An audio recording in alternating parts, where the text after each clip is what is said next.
Hi, I'm Arnie Gundersen from Fairewinds. Today I'd like to talk to you about the relationship between the people who own nuclear reactors and the people who regulate nuclear reactors. Not just in the United States, not just in Japan, but worldwide. What made me think of this topic was an opinion piece in the New York Times just last week. The opinion piece was written by a Southern California professor, University of Southern California, and he specializes in studying how countries regulate nuclear power. In it, he says that the Fukushima accident was, and this is a quote, the result of failures in the safety culture. Japan's nuclear regulatory agency, for instance, was never really independent of the nuclear industry. The plant's operator, Tokyo Electric Power, had a long history of disregarding safety concerns and a woefully weak safety culture that was allowed to operate with minimal government oversight.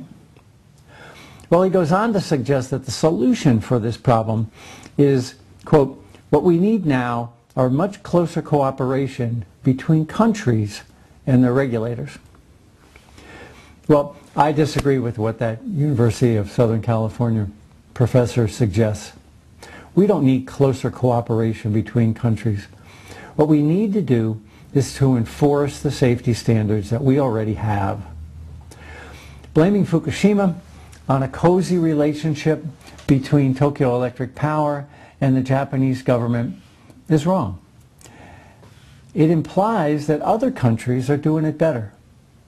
And that's not true. And that's really what I'd like to talk about in this video.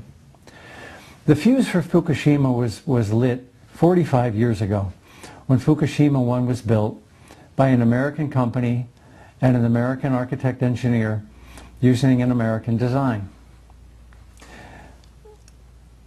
To claim that the problem with Fukushima is a cozy relationship between the Japanese regulator and the people at Tokyo Electric is really disingenuous, and it gives the entire nuclear industry a shield to hide behind. Until 1974, the Nuclear Regulatory Commission was regulated by something called the Atomic Energy Commission. Now, the Atomic Energy Commission, or the AEC, had a charter, and it was to promote and to regulate. Now, Congress realized that that wasn't working. And what they did was they split the they split the Atomic Energy Commission into the Nuclear Regulatory Commission and the Department of Energy. The theory was that the Department of Energy would promote and the Nuclear Regulatory Commission would regulate.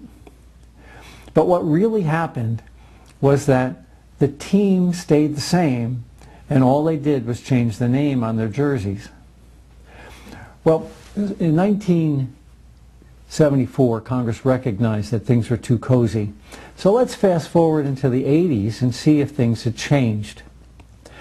On the site is a report from 1987, and it's entitled NRC Coziness with Industry. That's not my name for it.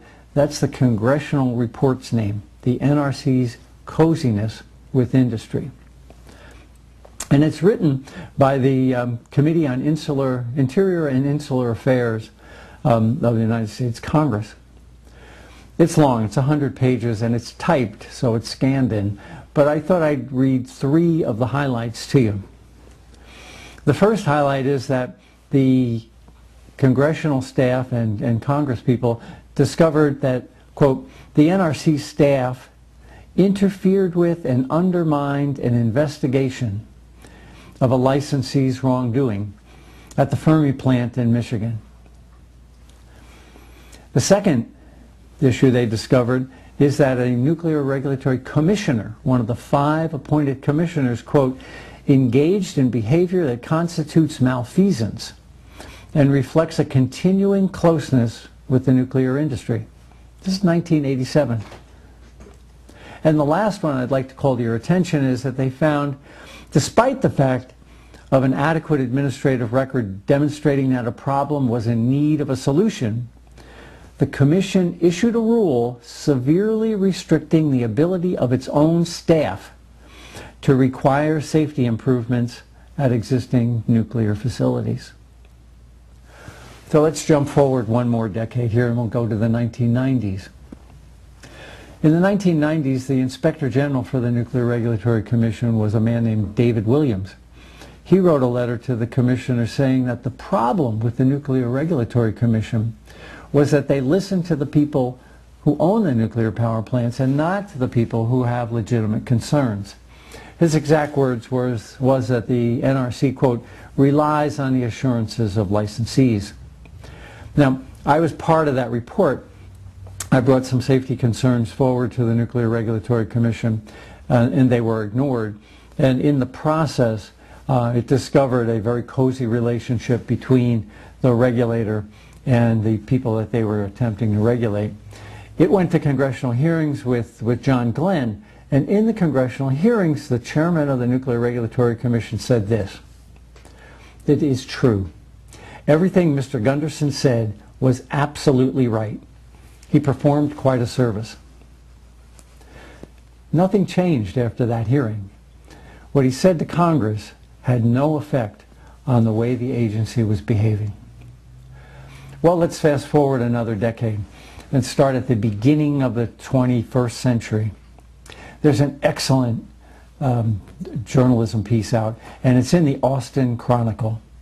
It's investigative journalism at its very best. And it's called "We'll Shill for Nukes." And the author of it discovered that a industry group, NEI, the Industry Trade Organization, was writing opinion pieces. And they were then giving those opinion pieces to professors around the country and asking those professors of nuclear power, nuclear engineering at universities around the country, they were asking the professors to put those in the local newspapers. Well, quite a few professors obliged.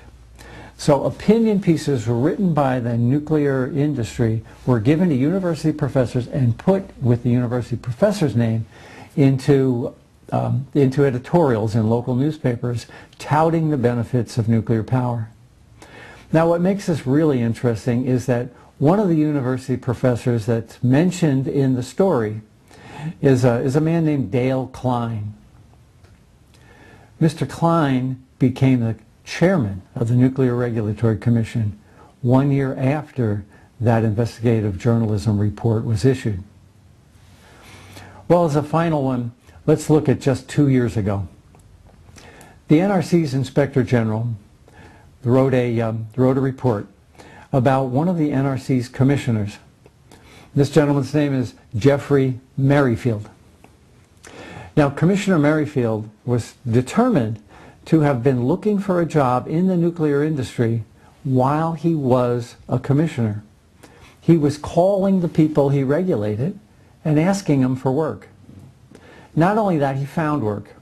And for his last couple months on the job, he was making decisions that were favorable to the person who was going to employ him at $1 million a year once he left the NRC.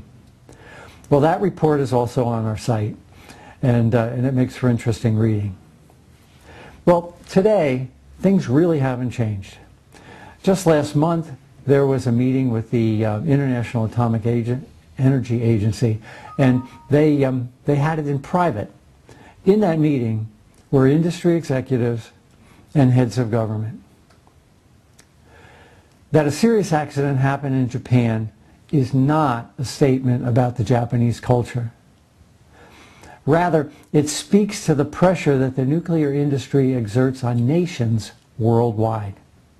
It can happen in your country. Thank you.